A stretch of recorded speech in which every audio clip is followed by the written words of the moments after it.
Thank you for joining us. I'm Don Ford. This is Progressive Insider.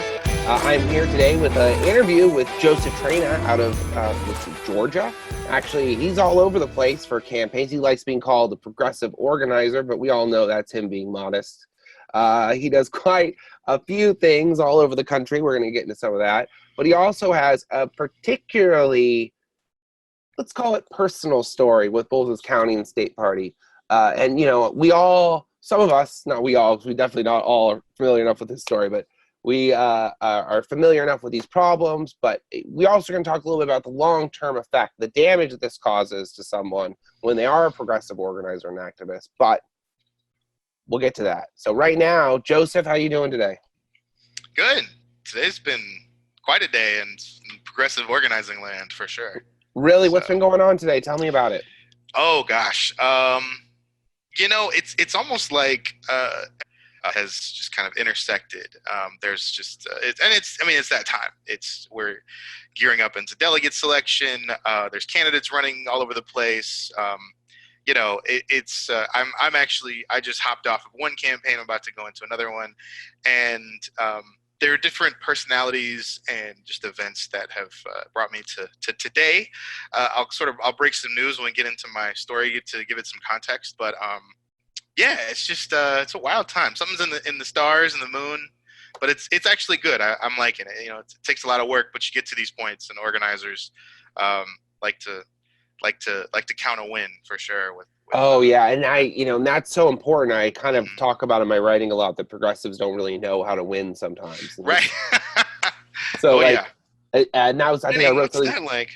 Yeah, right. I wrote something today about this exact thing, talking about how we needed to have a better attitude. I mean, everyone's freaking out about super delegates right now. So you brought up the delegate process, right, which is really, really important. Perez's list and everything is like, oh no. Yeah, and everyone's freaking out, which I mean, Podesta on there is crazy. I mean, there were a lot of bad decisions. And when you actually go person by person, there's some really heinous people that made it onto the list. But they're not PNC delegates. They don't vote as super delegates. And they're a very small minority of the actual committees. So it's the rig. It's manageable, and it's like you need to know, who you're up against and what you're up against. But you got to channel that. So I think that's sort of speaking to the energy you're talking about bringing, which is be informed, be aware, but don't turn it into doom and gloom or right. Especially not 4 days away from Iowa. Demotivation and stuff like that. Oh yeah. No, we gotta channel that. Use all of that as motivation. And fortunately, I think we're starting to. I think the Belief campaign has been won. He actually can take. I'm still very concerned about something. We're going to get into this hopefully on Friday, or when we're going to do an Iowa show with Jimmy. But the Iowa caucus remote caucus stuff is really nerve-wracking. And there's a rumor going around, which I have not been able to confirm, that Robbie Mook, Clinton's former campaign manager, is the CEO of the company that's managing the app that's going to do all the data collection. And as we know, it's not necessarily a matter of who votes so much as it is who counts the votes. Because, if your district doesn't go your way, that reflects the district. Everyone votes. It's fair. That sucks. Yeah. But you can change minds and hearts. But the vote is not being handled honestly. And so I do like that we caught this beforehand. That we're not like, what happened in Iowa, and then you find out about this. But I do want some confirmation still before I start burning things down, as they say. It's fire breathing season. AOC said it. So. Dracarys, right? I can't get that out of my head. No, we gotta be burning these thrones, man. We gotta be melting these. I wrote. I think we're writing neoliberal construction. Yeah. I wrote a piece talking about how there is no throne in something 2 days before the Game of Thrones finale premiered. So spoilers, the throne gets melted, and I didn't realize I accidentally spoiled Game of Thrones. You said it, you just spoiled it again. Yeah, well, they'll live at this point. If they haven't seen it. Anyways, moving on. So you just said that you were on a campaign, and you're moving to a new campaign. Right. But these aren't presidential campaigns, right? These are smaller campaigns? Well, I was on the South Carolina team for Bernie. Okay. I was a field organizer there on the west side of the state. I'm in East Georgia, right on the border. So, I mean, I could throw a rock and hit South Carolina from where I'm sitting right now. And no, I don't have that good. No, you're not that good of an arm, right? Close though. And if I drive like a couple blocks, I was a field organizer there. Had a couple counties I was in charge of, and the easiest, not easiest. Suffice to say, I made a calculation. As an organizer, I said, look, am I doing as much as I can for the movement, for Bernie, for the win in this position? I was getting paid. I had a schedule. But you're pretty limited in I was managing what you can actually very do. limited, very controlled. Yes, that's the thing. And say where you can go, what you can do, who you can organize. Yes. Yeah, you wouldn't be able to do this interview right now. I wouldn't. And not that this is the most important thing today, but but no, we just were not able to organize grassroots. And so I made a calculation. There were many other factors involved, but ultimately what made me decide to resign from that position as a field organizer on the SC team was understanding that I could do more for the movement outside of a paid position there. And since then I have helped organize grassroots knocking operations in Athens, Georgia, and I've actually been able to bring over teams of folks from Atlanta into South Carolina. So there is a freedom that comes with being outside the campaign, and certain skills just need that. Yeah. So right, and I left it in great hands. Melanie Nolan or Nowlin. Oh yeah, Melanie's doing great. fantastic. This is somebody we really. As we move towards the election, that's something we're definitely going to want to talk to. She's amazing. Yeah. But so I'm moving into a position with Progressive Turnout Project, and you'll have a much more freedom to kind of do. I was just in the piece I wrote. I said it's better off if you're non-hired campaign staff to beg for forgiveness and ask for permission, and because everyone's going to say no, and every field coordinator and field staff is secretly told behind the scenes, of course, no names, that don't wait for what the campaign did. Everyone says, well, I need to email Bernie personally, and I need him to handwrite me a note saying it's okay for us to do this. And you're like, no, you need to just do it and not bring shame to the movement. And that's right. Just be a responsible Mandalorian and go out this is the way. Adventure. This is the way. How many pop culture references are we going to hit today? No, all of them. All of them. Yeah, hopefully. So it's good to be on with you today. I know. Being a social media, progressive media mogul that you are, I'm blushing. There's because I remember that's how I found you. I was like, "Who's this guy? This guy is crazy," but he's like talking about he's got some good, good. Well, you were basically saying the things that I had observed and were trying to manifest in Georgia. You were talking about them in Florida. You were talking about them in other states, in California, and it was just great to hear somebody on the same wavelength. And hopefully now more people are on that wavelength. Even though politics, even on the progressive side, is full of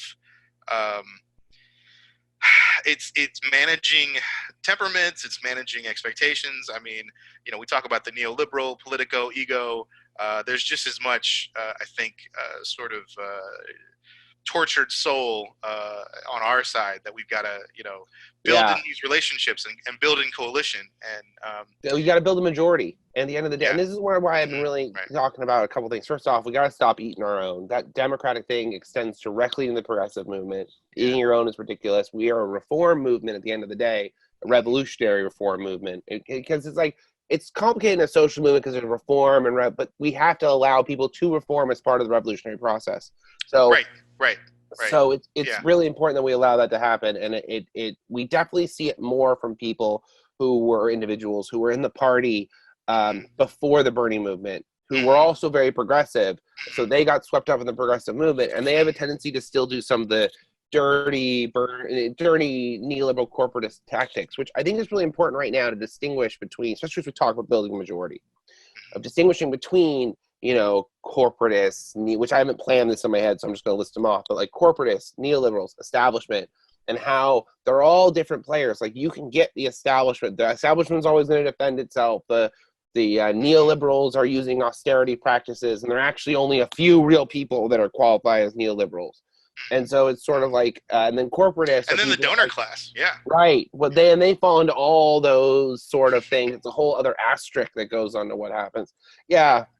We were talking about this with another interview with environmental racism and how they had a plant putting poisonous gas into an area, a white affluent area, but those people are donors. So they got the plant moved. So the gas is now funneling into the poor areas because they're not donors. Right. So that donor class thing is a really important distinction because they get access and they get government deals and they get all kinds of stuff. So that's maybe how even we've connected is that where I am geographically, this city, this region of the state has been an incredible petri dish, an incredible ecosystem for so much intersection of what is happening, like the worst of the worst happening across the country. We have Monsanto here. Well, you're a red state. Have the red state, the 1% vacation here 1 week out of the year. We're a red state, sure, and we're a blue island where I did a little your city, right? Your city is like a blue island. Yeah, our city is a little blue island, but our blue isn't. It's not ideologically blue. It's not politically blue. It's just. It's Blaxploitation is what I went into detail earlier tonight. I was down and I was walking in a street where I grew up, went to high school and middle school, and if you look at the math, the Democratic Party it just counts it as automatic votes. It doesn't count it as a constituent that needs to be served.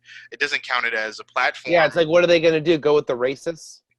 Right. Yeah. So it's so very easy to exploit, to manipulate, and to just you can lie. You can lie. You can be corrupt.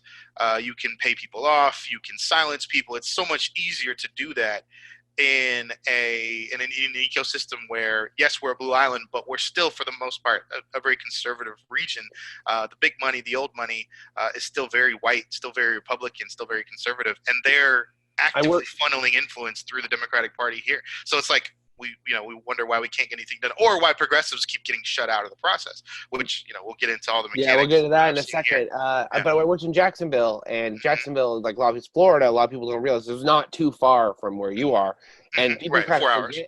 Yeah, people kind of forget how it's the South. It's really the South. Like, we don't have this idea, but the conservatism doesn't necessarily stop at the Republican Party.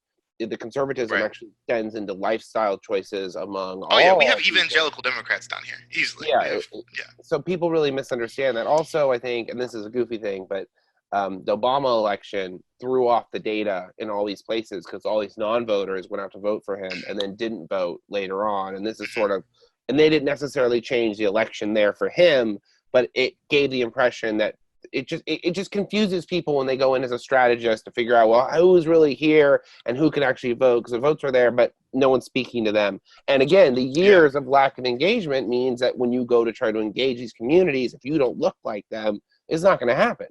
Sure. Is that about how you feel in the area?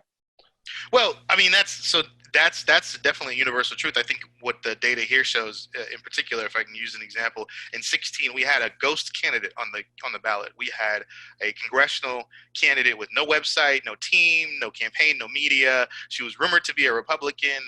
Nobody knew who this person was. She lived in just some weird hamlet of. Where'd she raise her money from? So I found this out after the fact. Her husband just put her on the ballot. Just threw down $5,000 to get on the ballot. Her husband just said, like, "Happy birthday, you're on the ballot." It was like a anniversary present or something to her. Yeah, from what I hear. And and he was a former chair of the most populated county's Democratic Party. But seriously though, did she raise any money? No, she just got on the ballot and that was it. There's something I'd like to talk to you about, actually. Okay. Okay, and it has to do with. Yeah, it's something else, but you hit some buttons, and I want to talk to people about this, and is the thing.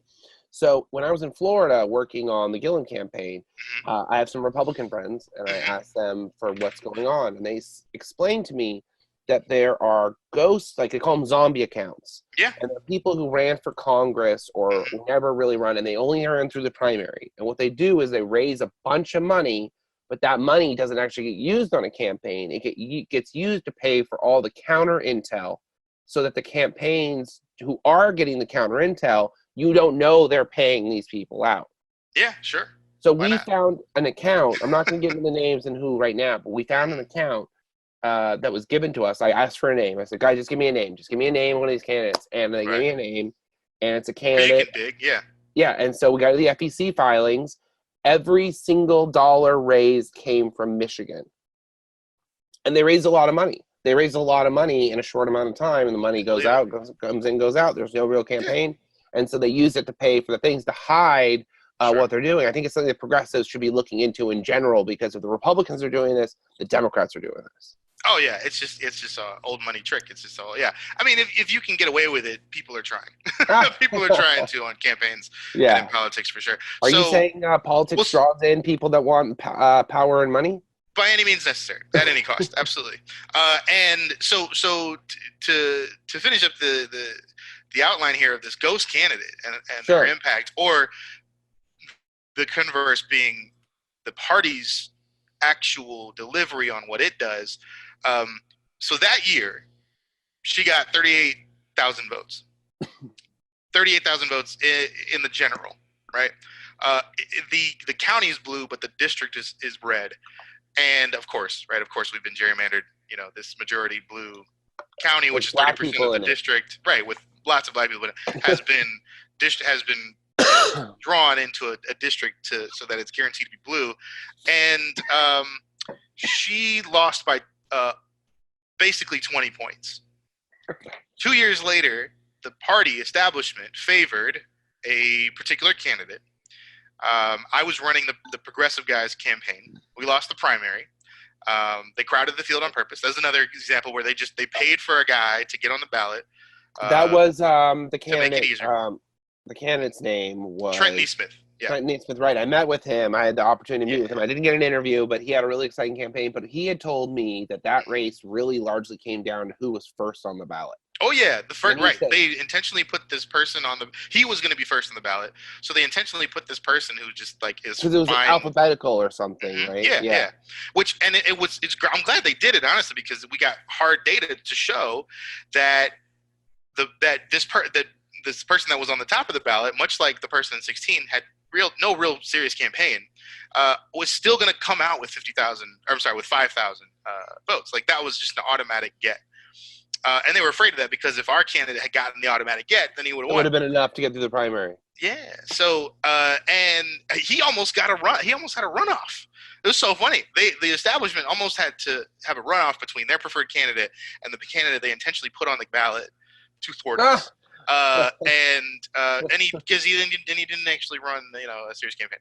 So, but no. Here's the big picture. In the general, their preferred candidate only got 2,000 more votes than a ghost candidate, which shows you in a district where the Democratic Party has a lock on who's in and who's out. Of course, who's in are all the yes people. Who's in is all the folks that are falling in line, rank and file for the old money. And the conservative, more evangelical bent. And then, and progressives are kicked out and defamed and arrested even at public meetings for holding them accountable. For all the effort they put in to keeping people out of the party, that's what it got them. It got them, and they still lost by basically 20 points. I think the differential was like 1.5 percentage points between a candidate with no campaign and the establishment candidate. We know we added 5,000 people to the roster. So progressives, we've got hard numbers to show. Do you feel like the party this is a red state problem too. When I in 2016 went to Oklahoma and I interviewed, we're gonna have this interview up real soon. I interviewed a Bernie superdelegate who was also the vice chair of the party, wonderful woman. She ran for lieutenant governor and unfortunately lost. But she explained to me how the party was basically being run by the Republicans. Like, before the progressive movement, the Oklahoma State Party was run by a Republican who had put a gag, not a moratorium, a gag order, like a legal gag order, on talking about anything that did not affect white men. And that wasn't how it was said. Like, she listed off the things, and I literally turned, so anything that doesn't affect white men isn't allowed to be talked about. And she was like, oh my God, I'd never even thought of it like that. And I was like, yeah, that sucks. And Do you feel like in Georgia, some of these old leadership that have been around forever, that they may not be actual Democrats? They're actually there to kind of lose and create dysfunction and make it seem like the Republican Party has a vice grip on what's happening, and they're also in inter-party positions that are nearly impossible to remove them from. Well, I think I want to answer this question by defining a Democrat. When you take the party pledge, you're pledging to the platform. The platform is something that's supposed to be democratically voted on, and is supposed to have parity with the national ID, right? The national platform of the party. People who call themselves Democrats here have no idea what the platform is. And so, but what we saw, and the most recent history being the early 2000s in Georgia especially, was, and it happened elsewhere too, but in Georgia we saw people leave the party in droves. It was a Democratic state house majority for decades. Can you say that year for me one more time? It was the early 2000s. It was like 2002, I think, was the last year that Georgia had any house in Georgia had, or any chamber in Georgia State House was a majority Democrat. I have a theory about this, actually, and I didn't register right away that you had said 2002, basically. Right. John Corzine was head of the Senate. Okay, that's definitely a familiar name. And he made some backroom deals that, super powerful guy, Jersey, right? They made some deal, and the only reason I know about it is because the daughter of a one of the senators told me about it. And she said that he basically made a call into the state party and said, we're not going to fight for your state anymore. We made a deal with the Republicans that they can have the South. And again, no one has to believe me. I got this from a daughter of, a Politico, somebody in there. But you look at what happened. And all of a sudden, these state houses flip. Now, we want to blame Obama, and we certainly can, to some degree, what happened with the administration, how the party was run after he was elected. But this was already happening. This has to do with 2000 and what happened with Bush in Florida. Because actually, I noticed something when we were going through all the special elections of 2017, 2018, right? I was doing data for them all. And I was looking back at historic elections, and these were blue terror. This is what was so crazy about it, why I knew we could win these elections, because these are blue areas that hadn't been heavily redistricted in this time. And we did have redistricting here, but that played a big but the thing is, there's still enough Democrats. They just don't think there's any Democrats. So after there weren't. So that's the point. They after that they all flipped. Well, right. So cities with them. That's crazy. So in 2000, and here's why. Sure. In Georgia, at least I can say specifically, it's because they decided it was easier to organize themselves, poor or middle class white people, with conservatives, with Republicans, so that the Democratic Party was literally just the black party. Yeah, it had a lot to do with, and this is a bigger issue I'm going to feed into our current election process we're having right now. 2000 Florida, Democrats felt like their vote didn't matter because obviously that election was, everyone looks back as rigged. You can't undo history. We all know it wasn't handled squarely. So that caused a drop in voter turnout around the nation. That is why that Bush got so much control. They were so sweeps. Also, at the same time, ALEC had started their plan to do a congressional convention, a constitutional convention. One of these damn conventions. So, hang on, I'm going to say that one more time just in case. They got them on this constitutional convention, and so they're using that to try to rewrite the Constitution. We get into that in long depths, but they have to take over the state houses in order to do that. And they have to have a majority of the state houses. And that flip, and I think the biggest success of the progressive movement is that we stopped that from happening in Washington and in Virginia, which were two states that Republicans held that shouldn't. And I was told personally by the Virginia, I've said this in a bunch of interviews, by the Virginia mayor of Norfolk, who was the former Black Caucus chair and big leader inside the state house, it was impossible to win back those states. So I do feel like getting out and organizing, we can see the direct impact of what's happening, but how it plays into what's happening right now. So your question, you had asked, like, who's in charge of the party, or are are Republicans in charge of the party. The issue is that who they left in charge of the party right doesn't know what they're doing. You're saying there's a huge exodus, yeah, and it was left with whoever was left, and right. So are those? I mean, they seem like they behave very exclusively, and maybe that's because they got a hold of it finally, and they feel like it's theirs. Yeah, no, that's it. It's because it's not really. I kind of got to lean on what AOC says about it being, our parties are not really red, blue, they're up, down. It's top, bottom. What happened was the people got hold of the ID, they got hold of the authority of the Democratic Party, but they're functionally running the organization as an exclusionary club. Right. It's just to counter. It's just to be an opposition, but not an effective opposition. Right, but they took it over. They took it over. They didn't take it out. Everybody else who's in charge left. That's what I mean. They just took it over because had been running. Took their money. Yeah, that's fucking crazy, man. Yeah. And that's sort of like, and how we have to look at historical politics to come back. Which isn't that old. It's not that old. This is We kind of, I think we never learned it, so it's not like we could forget it. But some people who might have been around didn't really know what was going on when it happened. Right, they couldn't acknowledge it to learn from it or change it or do anything. That's why we're doing this, man. That's why we're getting these voices out here and doing things. So I want to throw. But then 08 happens. And now we think, oh, so much progress. Oh, we got a black president. Oh, this, that, and the other. And then, but. We again not answering the questions, not actually bringing resolution. And another way to summarize kind of this conversation is it was the 3-part in the Southern Strategy trilogy, which was not just the South. This was the Midwest. This was all over the country. It was they closed the book on it. And now what we're dealing with, I think, is this awakening of people because of probably mass communication and because we can do things like this and we can dig deep, and we've got Wikipedia now, and forget schools and encyclopedias. We can find out these facts ourselves. So, that level of interest, that level of involvement, I think is helping demystify some of how we got here. And now hopefully we can start leading the question of where we go.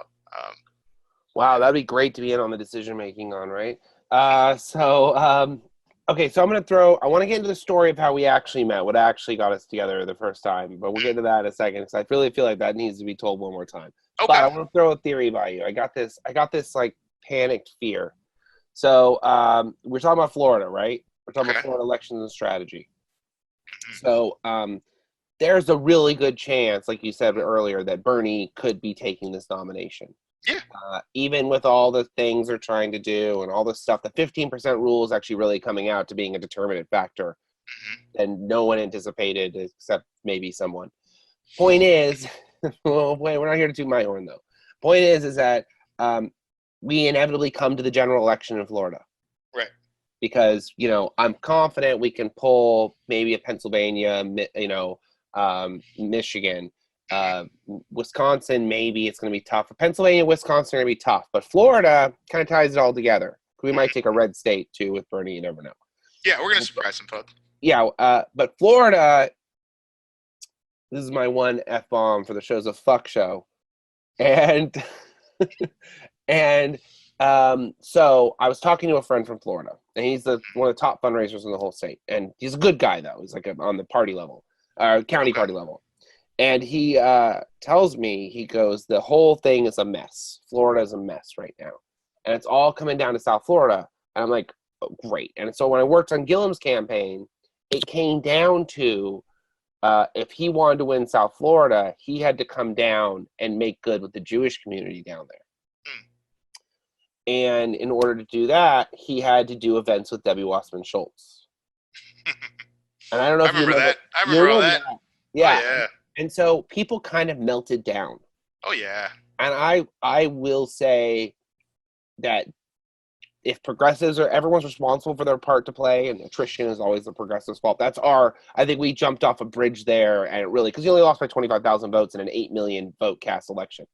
So and you think that was the fault of people who were turned off by? No, you can't blame any one group. because everyone is individually responsible. Like if the state party hadn't rigged the thing, if all this stuff hadn't gone on, there's tons and tons of examples. If progressives had one thing. The reason I'm bringing this up is the general election comes back around to Florida. It comes around to Bernie, who is a Jewish man. He should do fine in the Jewish community, but it's South Florida's Jewish community. It's the money Jewish community. Okay. It's a different type of Jewish community. Sure. And part of that is going to involve him having to go down and do something with Debbie Wasserman Schultz. And so we're into this. So. It's going to happen in South Florida. It's going to be a hoop we're going to have to jump through at some point. Nah. You don't think so? You think you can just avoid the whole thing and just say I don't think it's going to happen, not because of him. I don't think it's going to happen because of her. Really? Yeah, oh yeah. She's not gonna do it. Like for a general election, you don't think they'll try to like stab him in the back again? No. If he gets the nomination, the establishment is going to go into a long nap. Right. That's what I think too, to some degree, until they actually think he might win again. The most Debbie Wasserman Schultz will do is she'll send an email out inviting people to an event where he may be. Haven't they told her to stop sending those yet? Surrogate or something. That whole group of people needs to stop sending those. And what's funny is, I'm glad you bring up Debbie, because her and the establishment here have a lot of history. Oh, well, they love her running. I feel like that brings us back around to how we actually met. Okay. And it was, when something goes wrong in the movement or something for all these years, someone had been really like screwed over by the state party. People would come to me and they'd be like, Don, what do you think? What do we do? Because I told so many people to use entryism, and I'd been fortunate enough to inspire so many people to get involved that people were like, this is your fault. You have to fix this. And so Melanie, our friend we discussed earlier, who's fantastic, and I swear to God, I will never say anything bad about ever. That's a good idea. Yeah. I can hear her shaking her fist at me when she sees this already. No, she's amazing. And she brought me your story because you had received some particularly harsh mail. Yeah, it was funny. It was interesting. I mean, there were a couple of things. So roll me through the whole story. Tell me, give me the history, what happened, because we can always put this into its own video. Okay, cool. Yeah, no, I had been in the party for my entire adult life. I'm class of 08.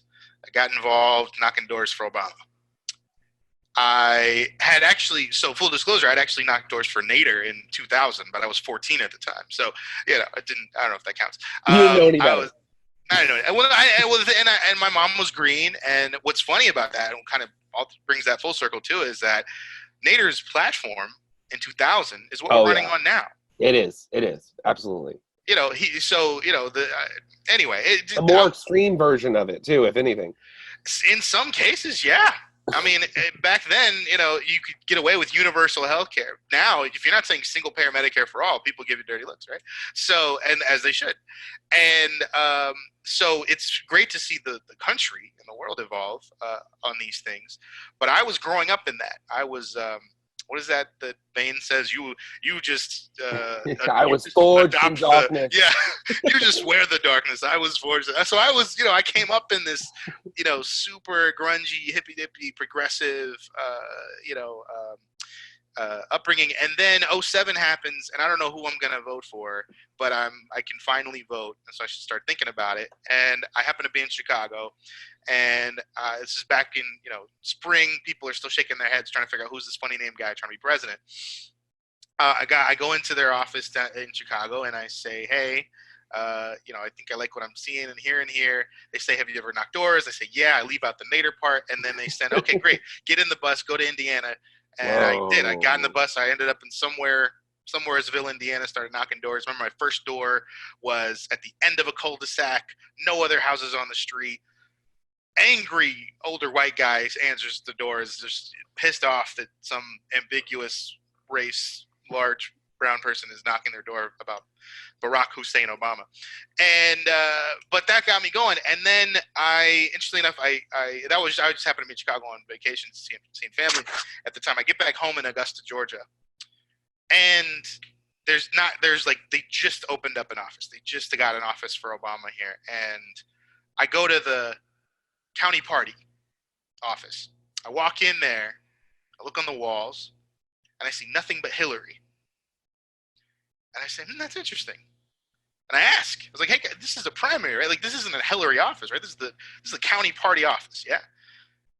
And that was my first whiff of the establishment and what they are willing to do and say and demonstrate and evoke. Because I was a troublemaker just for asking, why are there no Obama things here? There's 2 candidates. We're in the middle of primary here. Anyway, fast forward. I get to knocking doors in Augusta. I get to I cut my teeth leading. So fine, too, immediately branded as the troublemaker just by asking some sort of. I bet my friend has a joke. He goes, in politics, you spend your first year making all kinds of mistakes, and you spend the next 10 years trying to fix them. So yeah, it was about 10 years, 10-year turnaround. It was from there to Bernie, right? So, or from my initial like interest in starting to pay attention to things, and so but we get the nomination, and something else I noticed is that all those people in that office don't do anything. They don't lift a finger. Everybody who was rah for Hillary doesn't do anything for us in 2008 to win that election. They take credit for things for sure, but they don't show up. And the people who come to our office don't get involved with the county party. I realize that. I noticed that, and I take stock of that, and I decide that's got to change. If we won, if we're the party now, we got to go. So I start showing up to the county party meetings. I become secretary. I start doing Young Dem stuff. I start following Young Dems folks around, try to figure out what that whole thing is about. And along the way, I do realize that there are different types of Democrats, and not everybody's in it for the same thing, and that a lot of the people in the party are in the bureaucracy are very out of touch with the issues and how to address them. And they're not only in like an echo chamber, but they're also just a real denialism about anything that's going on outside of it. Yeah, sure. So so the Obama years, at risk of my progressive credentials, I did movement work within Human Rights Campaign. We tried to get employment non-discrimination here in the South. They found me. Because I had done the work with Obama, they found me. They said, we need an organizer in the South. Can you help us out? One of my proudest moments was getting an AME, CME church to actually talk about LGBT issues before marriage was legalized. And sort of helping to get that community sort of talking about it and talking about serving our LGBTQAI plus brothers and sisters, and the community that was being, was not being served, was being ignored. And even the people in the party didn't want to talk about it. I was specifically told, I showed up as a member, as the secretary of the party, saying, I'm working for Human Rights Campaign. Can we talk about this? Can we get a letter out? Can we lobby together? Da, da, da. And the establishment told me, shh. And that goes back to that evangelical fundamentalist or conservative bent of our leadership. And here's the other reason why. The main thing. Whoops, sorry. The main thing they would bring up is take a breath. Okay. Yeah. All right. We'll cut that back. So the establishment would say, shh, no. And the thing they would always follow up with is, you're going to scare the money. Oh. God, I hate hearing those. You're gonna worry. We have important people that like to keep us afloat, and so that, again, my introduction to, wow, what is this? What are the neoliberal, the big money, the big big donors. So let's fast forward. I hear in 2015 rumblings of a Sanders candidacy, and I start thinking, ooh, that's cool. That's interesting, right? That's tingling my nadir. My little green adulteration that I had gotten, right? I hope that doesn't come back. Somebody's gonna use it. It's gonna come back to me. Record, son. That is happening. That's a ruiner right there. So I think that's gonna be interesting. And what I do I'm establishment at that point. I've been in the bureaucracy by that point. I had been chair of this, vice chair of that, head of that program, blah, blah, blah, this, that, and the other title guy, because they would just keep giving me things to do. As soon as you're elected, appointed, or hired, you're now part of the establishment. Sure. So I'm establishment here, and I'm looking at this, building here, and nobody believes, Sanders, Hillary's got it. And I say, no, this is important. Whatever you think about his chances, whatever you think about him, whatever you think about what this is, we need to pay attention to this. We don't need to respect this, because that's the worst thing we can do. And I saw it happening. And pretty soon, before I was even like decided myself, because I didn't, at the time, I was just like, okay, let's win. Let's turn Georgia blue. Blah, blah, blah. That was my mindset. What pulled me over was the mistreatment of the Sanders name and the platform, because the way I saw it, he was representing our platform better than we were. And so I became the Bernie guy, and I was fine with it. Cool, that's me. And I thought the other way I thought about it too was, we're disregarding all these people that we need to come to our meetings. We need to help us with turnout. We need to help with poll watching. The GOP is running us ragged in these red states. We need more people. We're not gonna, there's no way we create that movement, that critical mass. And then it's funny how once they reach a quorum consistently in their meetings, they don't want to do anything. It's a combination of twofold. They don't want to do anything to risk their quorum, because then they're like so annoyed they can't get work done, which happened in South Florida when they pushed a chair through illicitly or whatever. And then the other one is that the more Democrats that vote in a primary, the more elected body seats there are, and the less able you are to centralize power. So, like, the more seats and the more delegates and the more things, the more growth, the more stuff. They actually don't want that. They hated it. They want it only for their people. It's an advantage their children get. Right. This city of 200,000 people, this mid-sized, city, like third, fourth largest in the state, blue majority minority, 60-40 black-white city, was led by a handful of people that didn't want that handful to have to double or increase at all whatsoever, because they saw it as a threat. And my having been the secretary, it was my job to know the rules, and I actually cared to. So I started holding them accountable, and that's when I became persona non grata. And after we lost, and I was the Bernie guy who had an office for Hillary, who was actively trying to get these two sides together and just work. Yeah, that was something that was an impossible task. Work. No, it was tough, but fortunately, we did have a guy running for Senate who had been a Bernie guy. So I said, okay, I'll use down ballot, you could do it. But if you didn't have down ballot, I went all over the country. Yeah. If you didn't have down ballot, it was impossible, because we can convince people to vote for down ballot. And what made it worse was the party too, because what you had there, and we can get into the Hillary fund, drama in here. We could do a whole thing on that. Let's not talk about that right before we get into Iowa and New Hampshire. No. But you have this, and this is something progressives need to understand too, is a lot of times your county leadership feels they get intimidated, they get insecure by the state leadership. So something progressives need to understand is that we're not, when we take over the DSC, or when we go to these county meetings, or go to these primaries, or go to these caucuses and step in, part of what makes us such a threat to them is that the establishment is not even of one accord.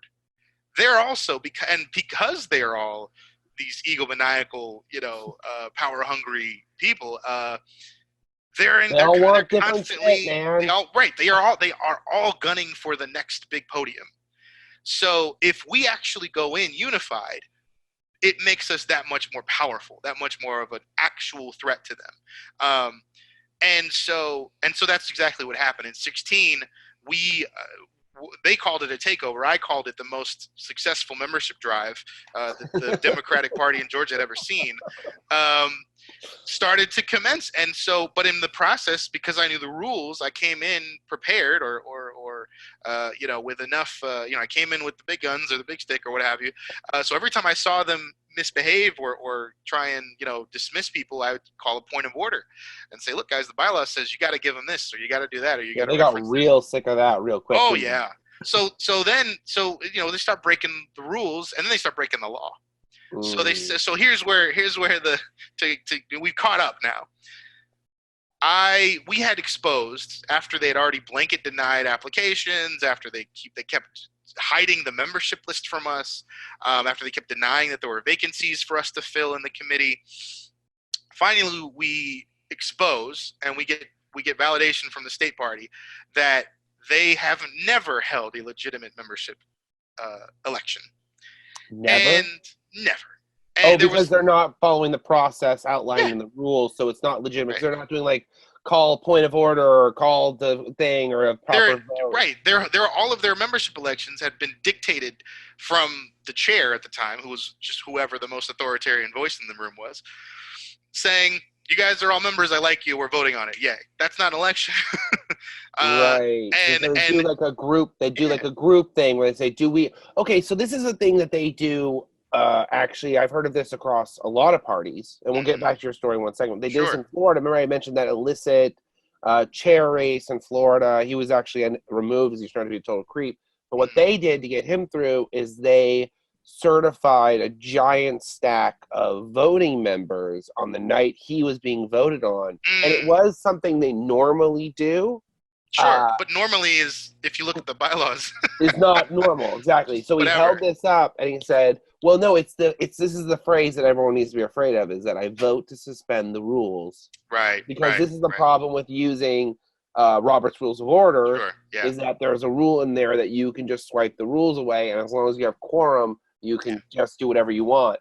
Right. And so it's not a true election, but it is, but it's not, and you're in this like, because Robert Rules of Order takes priority over everything, and it's a loophole in all the Democratic Party stuff across the board, and it's supposed to be for expedience, but it ends up being a tool for manipulation.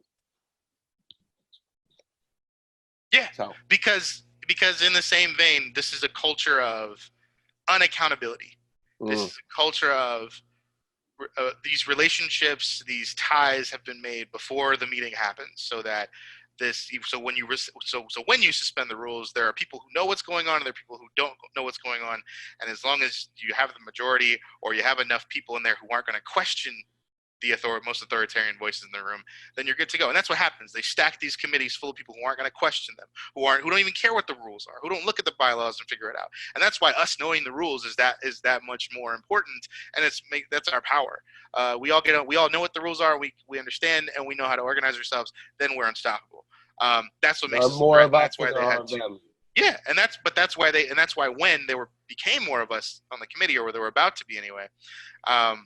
They held an election that just didn't follow any process whatsoever. It was neither a caucus or a primary. It was like this amalgam. They tried to make this amalgam of things just to kind of like pretend, just theater, to tell the state that, oh, we fixed it. They didn't fix it. They had plenty of complaints, plenty of holes. The ballots weren't accurate, and so the next meeting that they were supposed to verify the results, in advance of it, they sent me a letter to ban me. And it has doesn't follow any process. Happened? I didn't know that actual part of the story. So they sent you a letter to ban you because they sent me a letter just said you're banned. Wouldn't approve of what was happening. Yeah, they just said you're banned, and their justification was you've been disruptive, you're divisive. Da, da, da. No, I was using the rules. I exposed you. You got caught. Now you have to change. But here's the problem: they had enough people at the executive level to look the other way at the state level that they could essentially get away with it. Because there's no enforcement in the party. Everyone's got to understand, and this is actually really important. Yes. People think that they're an unenforceable body and yada yada. But the thing is that in a government situation, if the government can legislate against a party, the major party can legislate out a majority party, and any person who supports third parties in general cannot also support government regulation of political parties. It's just a goofy sort of thing. So yeah, that's and for folks that got dizzy during your explanation,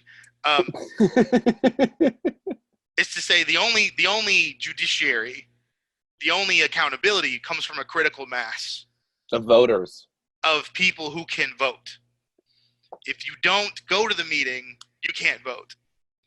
And whatever jersey you're wearing, whatever you call yourself, doesn't really matter. It's superficial to being able to hold these people accountable. And in much the same way that we can't right now, we can't hold Trump accountable for what is egregious and obvious. But that's because we don't have the critical mass of people who can vote. Because they have to be on the Senate. We have the Senate. That's exactly where the Senate problem. That's where we need that critical mass to vote, which is a lot of smaller critical masses. And that's what democracy really is, that people kind of forget. It's all these smaller critical masses that build up to larger ones. That's what they were threatened. Richmond County, and I want to make sure folks understand this too. This is not unique to my county. It's not unique to my state, and it's also not. It's not even uncommon. It's not uncommon, and it's not removed from the DNC. It is the DNC.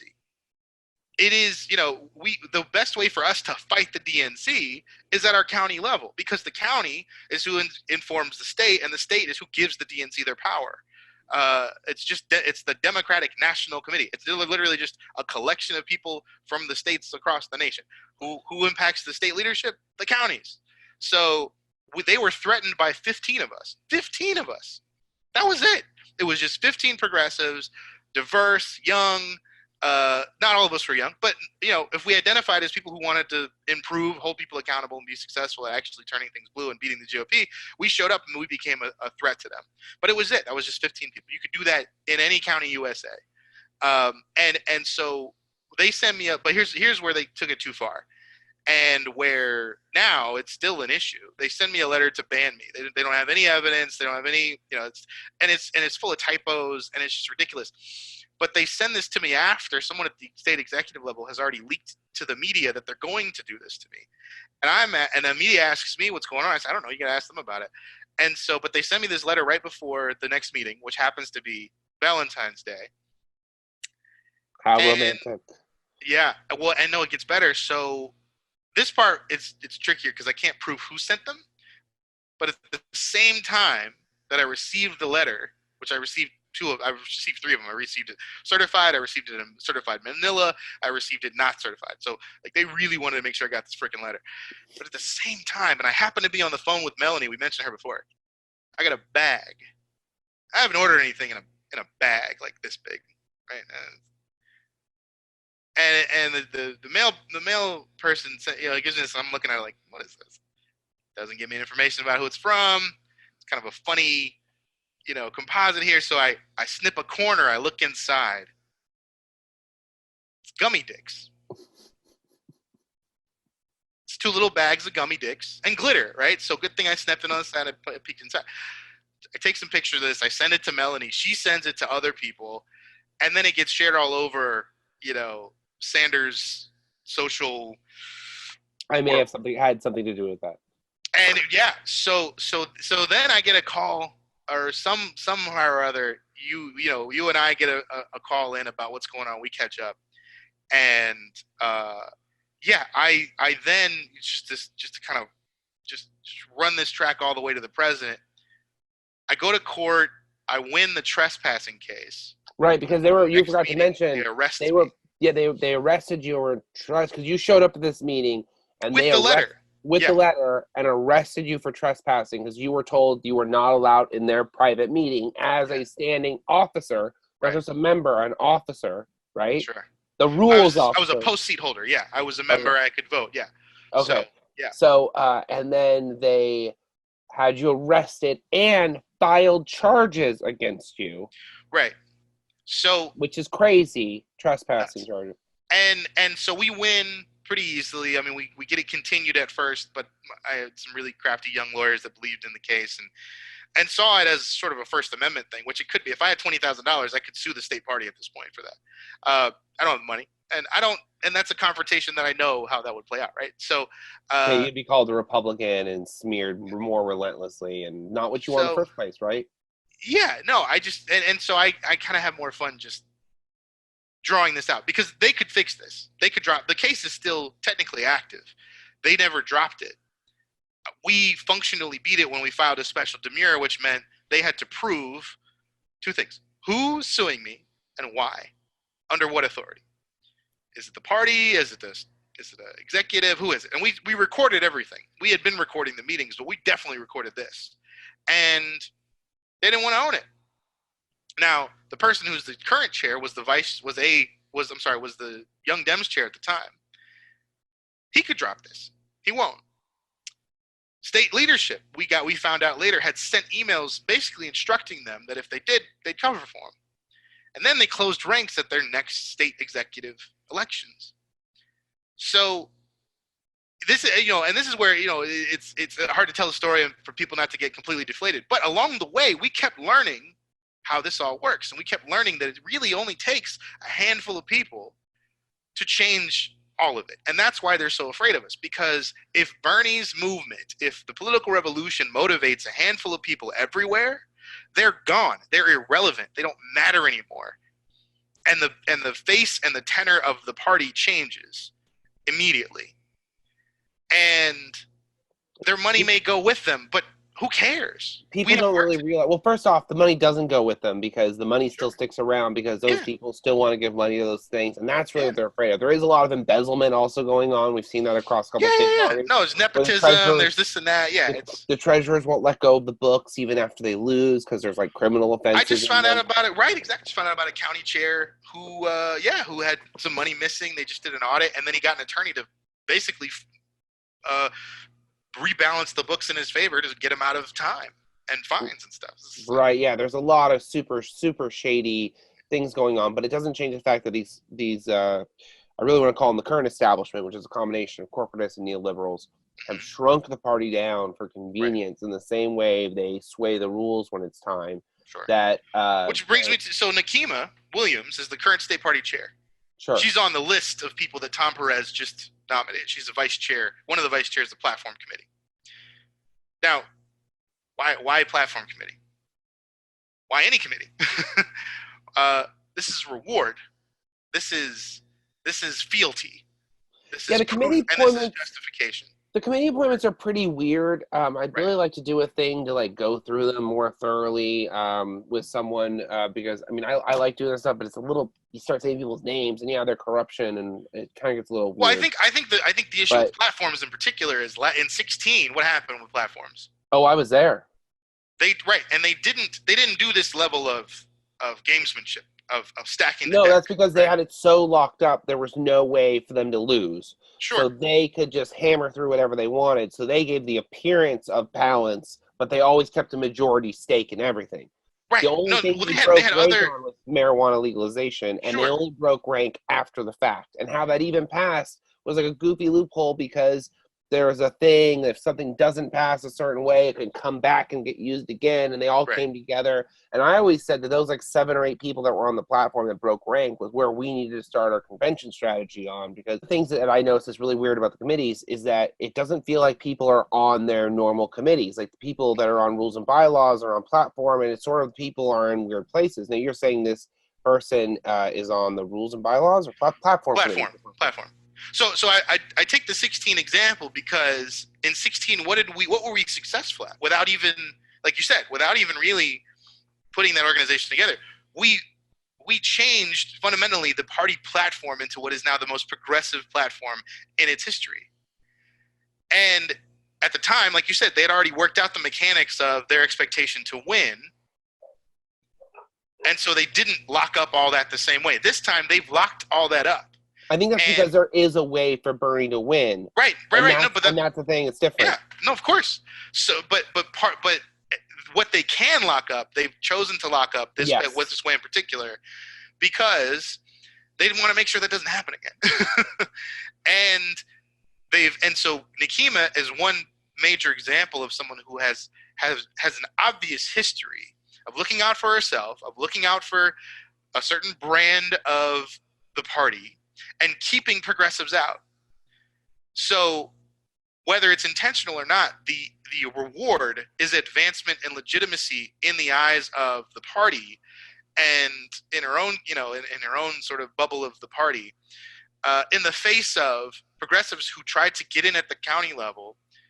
And now what she's able to do from her position, and as she grows and as she remains relevant in the brand of the party, is give that to other people like Jordan Johnson, who is the county chair here in Richmond County, who again, same cycle of reward for obstruction and reward for exclusion. And now today was part of the news that I started off with. Stacey Abrams, it was yesterday she broke the news, but this week she's going to be coming to Richmond County to endorse Jordan Johnson for a city council seat. So the closing ranks, the culture of favors and handshakes, and basically none of this is by accident. None of this is by accident. None of this is just because everybody likes each other. Okay? Fundamentally, there's our money in the water, like blood in the water with sharks, but politicians. Yeah, for sure. And it's fundamentally, our direction, our vision, who benefits from that, who gets the jobs, who gets the titles, who stays relevant, who stays in office, who gets the interviews, who gets the book deals, who gets to benefit from this economy that I've called the campaign industrial complex, and the bureaucratic, club. We actually have a bit of that problem on the progressive side too. I mean, I've definitely encountered it's not right. It's because it's an economy. It's human, right? It's bureaucratic. It's about power, and it's about influence, and it's about comfort. It's very alluring, and it can be addictive. It's challenging because it's in a power, that comfort, that security. People do whatever to get that. It's really troubling because when you're a social movement like we're in, the crucial movement is about inclusivity. The crucial point is about inclusivity. Sure. And so it's hard for me to deal with the inevitable reality that we have some key, I call them the progressive establishment, and we have some key players that are very close to people like Bernie Sanders, who are always about consolidating power and whose posts can be shared. And there's been an incredible amount of that because they're like, I didn't vote for you. And you're like, we're in the grassroots, man. Nobody votes for anybody. That's how that works. So it's an interesting thing. Yeah. So and that's a great point. And I think the solution, or at least one of the ways to an interesting way to rethink that, is consensus. Occupy was a leaderless movement.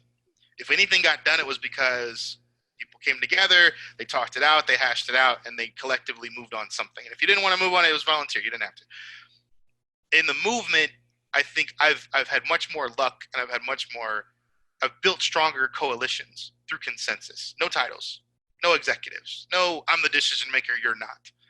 This is about it. That's inclusion. That's purity. Some people might even say that's anarchy, but in practice, it really is about meeting people where they are, learning who they are, and then moving together. It's harder. It's not easier. It's definitely much easier to say, well, I've got this title, so I get to make this call. You don't. But that's where coalitions break down. That's where political movements break down. Well, maybe that's the difference between democratic socialism and I'm a democratic socialism in American politics, because American politics, it's the best thing we can do. You know what I mean? It really is. But I view myself in action a little bit more as a social anarchist, in the sense that rules and all these sort of things are sort of it's all made by humans anyways. It's sort of my attitude, which isn't necessarily the best attitude. But nobody's joining your commune.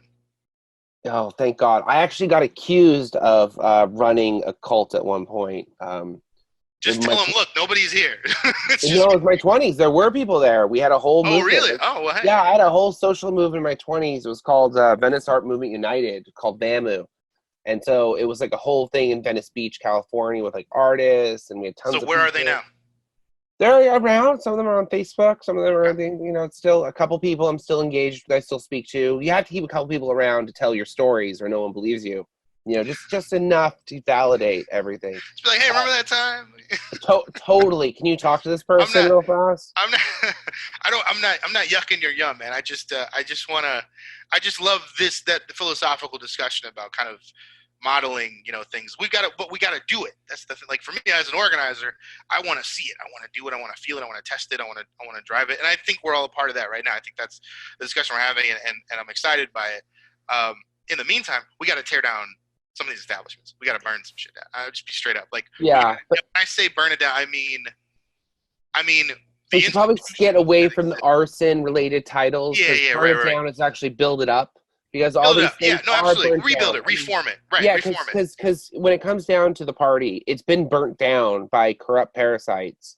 And this is why it's really important to distinguish between... It doesn't really exist anymore, Yeah, between the neoliberal, the corporatists, and the establishment, because some of those people, like the neoliberals, are manipulating everyone. The corporatists are sold out to corporations. So those two groups can be very hard to work with. But some corporatists are for good corporations. It's weird. It's a thing. It happens. It's a small sliver, but it's a thing. So some of those people you can work with. And it kind of like breaks down further and further as you're trying to build a majority of the people progressives can work with and the people we cannot work with. And I think that we need to really identify some of those people, because right now there's some polling in Iowa where Warren lost some votes over honesty because she's viewed dishonestly after some of the stuff that happened by at least enough people to change the polling. But those people didn't go to Bernie. Do you know where those people went? Pete, right? Or Bloomberg. They went to Steyer. Amy. They went to Amy Oh, Klobuchar. that's right, Klobuchar. Yeah. The Well, one. the New York Times said, "Hey, go this way." Well, the thing is in the polling they explained that a huge chunk of Klobuchar's people were really big on the environment. Yeah, right. So all those environmental people they hate Bernie so much, or they want a woman. It could be in South Carolina. A lot of those might have gone to Steyer because of the way he's pushing that message, and Steyer's Steyer is so fucking likable. It hurts my brain. Sorry, that was my second F-bomb. Steyer was involved. Sure, yeah, but so in the language of burn things up and burn them down, and where so much of I think the spiritual movement is that has not yet tapped into the political and bureaucratic side of things. What they need to understand is that what the figurative language means in action is you have to come to the meetings. Yeah, the world is ruled by those that show up. And what they'll enjoy is that when you do show up, the response you get from the establishment is as if you have literally put them on fire. So you wouldn't need to actually commit arson or murder or flambeing anyone, but you could just show up and in enough numbers start to see their establishment fade and freak out on the way. And something that you could be proud of forming. And hey, if we don't like the name Democrats anymore, let's take it over. We can change the name. Yeah, you can change the name, change the slogan, get rid of the donkey. Donkey's not even the official logo, man. No one ever voted on it. So yeah, totally. I totally agree. I go to the DNC meeting where I was going to the DNC meetings, and I was able to impact huge change being one person there. And then at the same time, the second I stopped going, they stopped changing things.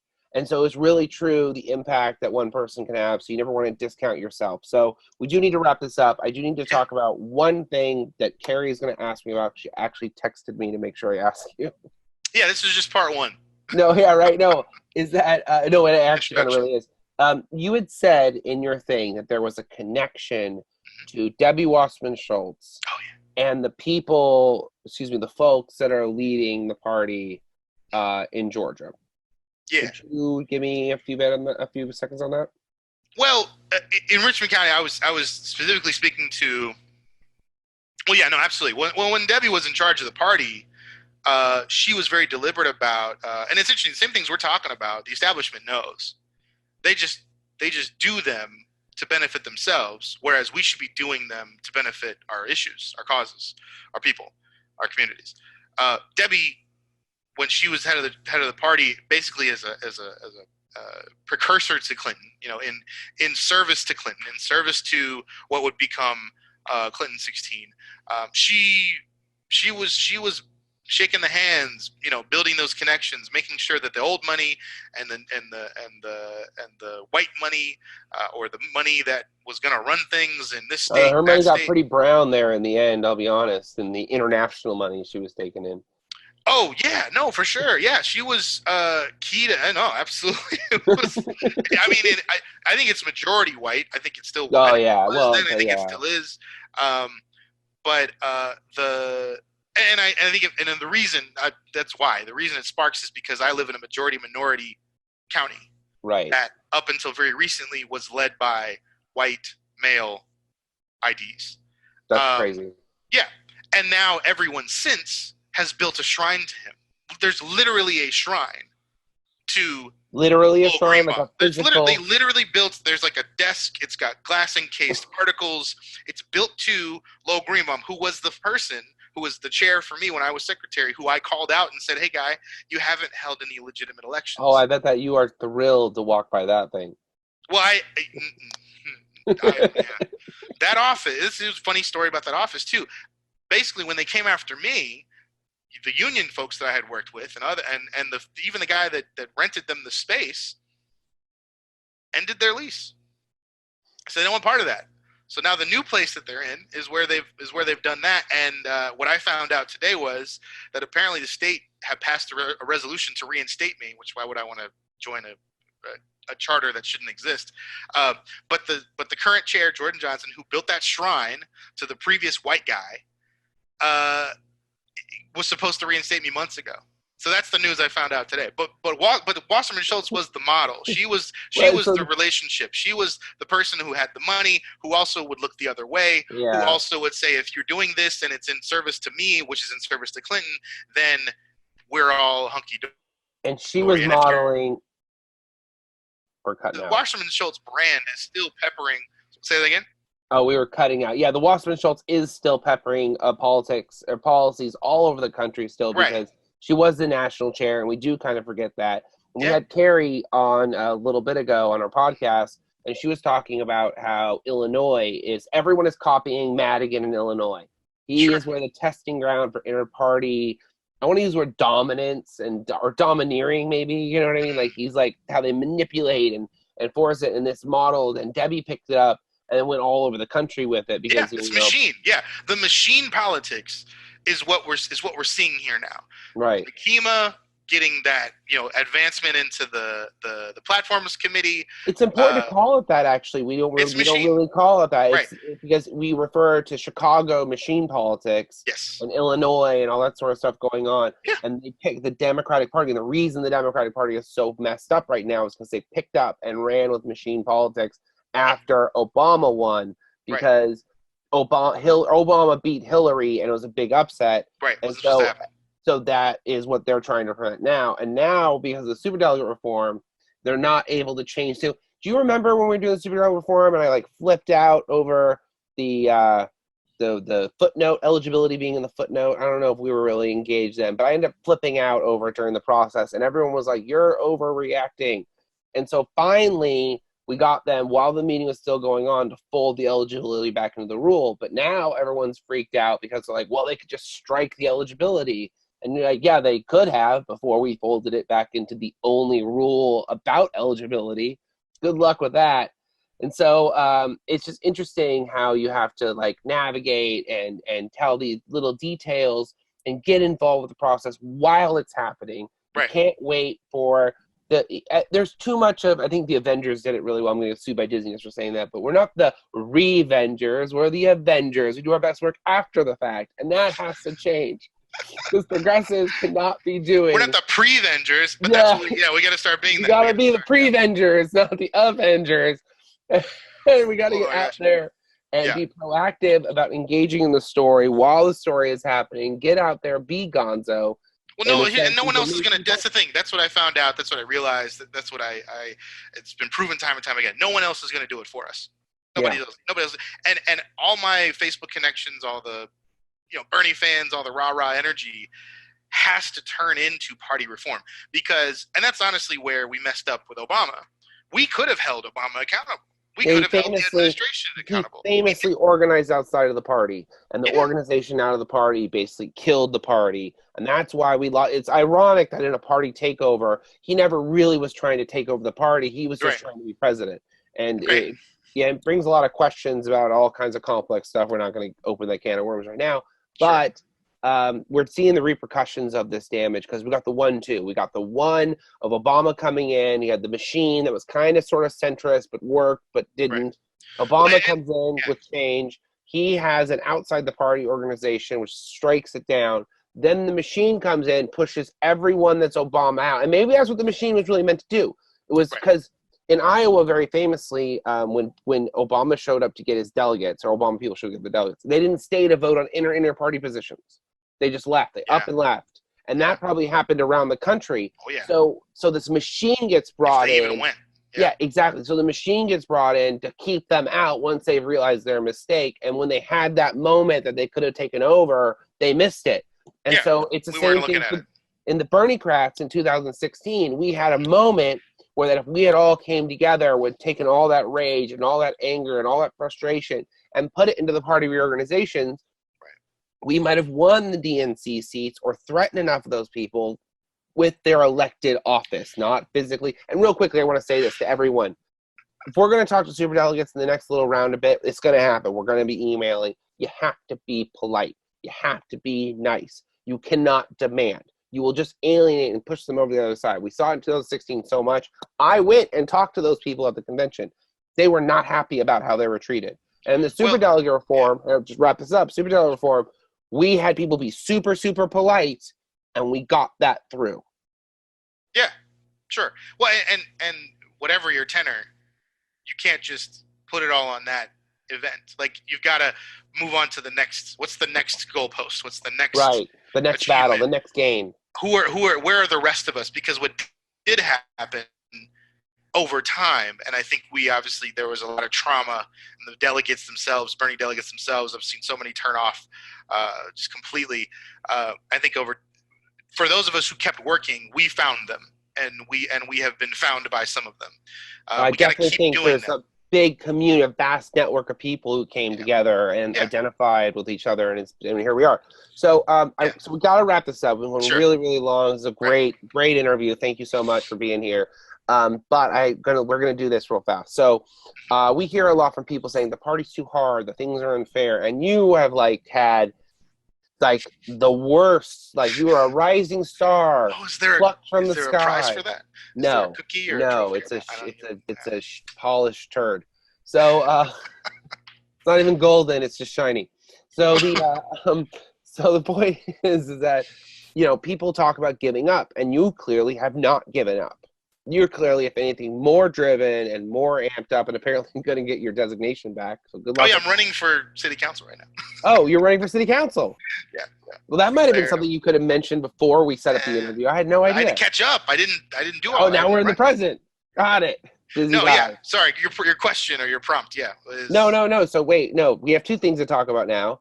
Number one, I was going to have you say something about people who feel uninspired and broken. What would you tell people who are in the situation that they're uninspired, they're broken, life is just, the party's giving them the push out, they feel like the excrement in the situation. What do you say to them?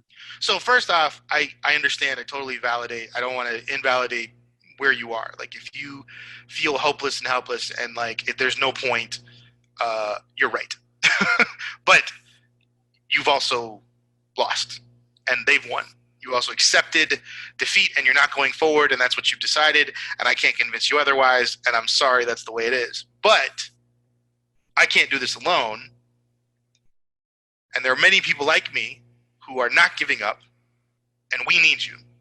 So take a breather, get zen, and when you can, please plug in, because that's when we create the critical mass that we need.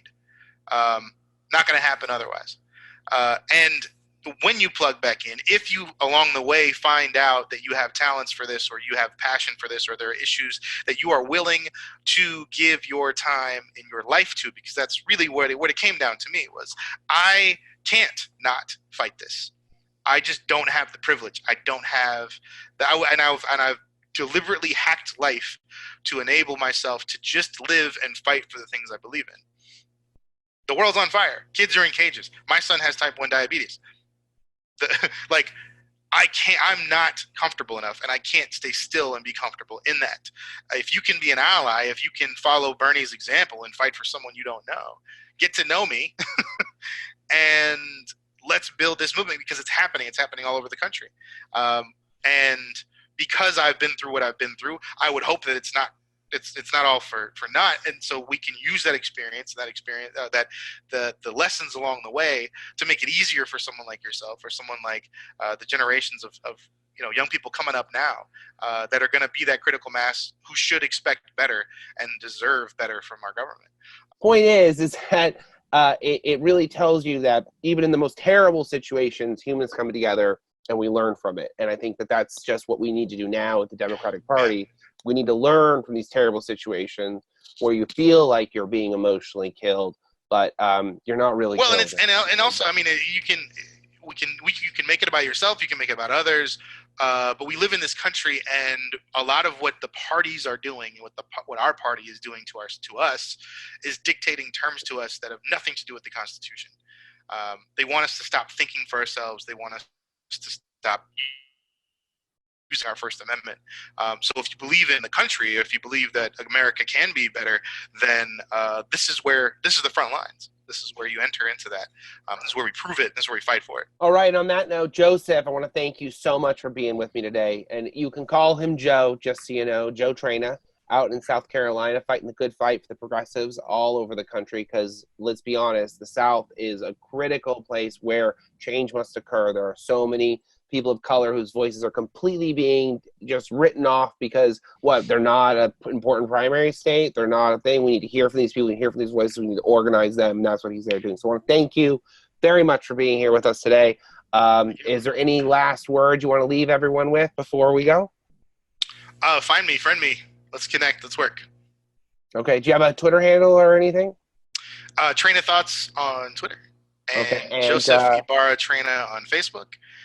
And those are the best two. Yeah. Just find me on there. And what's your candidate page? Oh, so it's in the works. All right. Well, more info soon. Looking forward to that. Because you always gotta answer that call and run for those offices. There's still right now, if you're watching this, there are still deadlines open where you can sign up for office. Something as small as running for county. I'm running for county committee. I'm very seriously running for I'm very seriously thinking about running for a DNC seat as well, because the election's closed. They're coming up this month.